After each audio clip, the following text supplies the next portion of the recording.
সুপ্রিয় দর্শক শ্রোতা, আসসালামু আলাইকুম। আশা রাখি সবাই ভালো আছেন। আলহামদুলিল্লাহ, আমিও ভালো আছি। প্রিয় দর্শক, আজকে আমার ভিডিওর আলোচনার বিষয়বস্তু জামরুল গাছের পরিচর্যা এবং জামরুল ফলের উপকারিতা। প্রিয় দর্শক, জামরুল একটি হালকা সবুজ ও লাল রঙের মিষ্টি ফল। এর আরেক নাম আমরুজ, কোথাও কোথাও সাদা জাম ও মণ্ডলও বলা হয়। এর বীজ থেকে গাছ হলেও এর ডালপালা কেটে পানিতে রাখলে শেকড় গজায় এবং কাটিং থেকে গাছ হয়।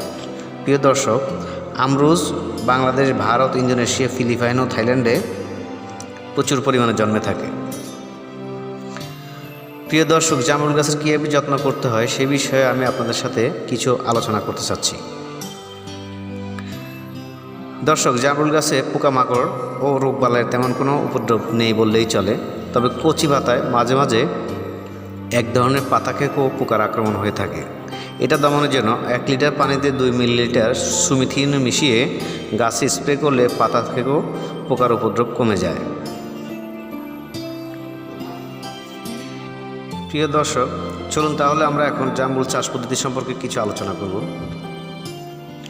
আধুনিক জাতের জামরুল গাছ ছোট ও ঝোপালো হয়ে থাকে, তাই সহজেই ছাদের ড্রামে চাষ করা যায়। তবে মাটিতে লাগানো গাছ বাড়ে বেশি।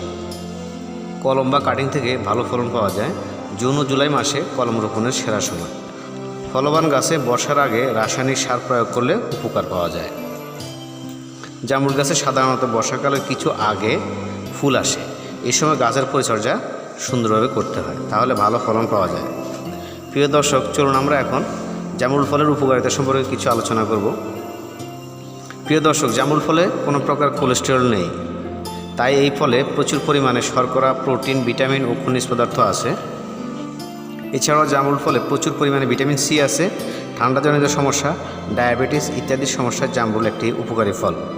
জামরুল লিভার ও মস্তিষ্ক সুস্থ রাখে। এছাড়াও জামরুল দেহে ক্যান্সারের কোষ ধ্বংস করে। এর মধ্যে অ্যান্টিঅক্সিডেন্ট আছে, তাই দেহের দূষিত পদার্থ বের করে দেয়। এছাড়াও রোগ ও বিভিন্ন ধরনের সমস্যা থেকে শরীরের প্রতিরক্ষার জন্য জামরুল প্রচুর পরিমাণে খাওয়া যেতে পারে।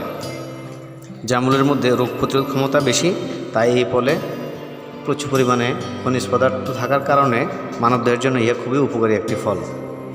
প্রিয় দর্শক, আজ এই পর্যন্তই। আশা করি ভিডিওর তথ্য সময় আপনাদের উপকারে আসবে। সেই কামনায় আজকের মতো এখানে বিদায় নিচ্ছি। ভালো থাকবেন, সুস্থ থাকবেন। আল্লাহ হাফেজ। আসসালামু আলাইকুম রহমতুল্লাহি ওয়া বারাকাতুহু।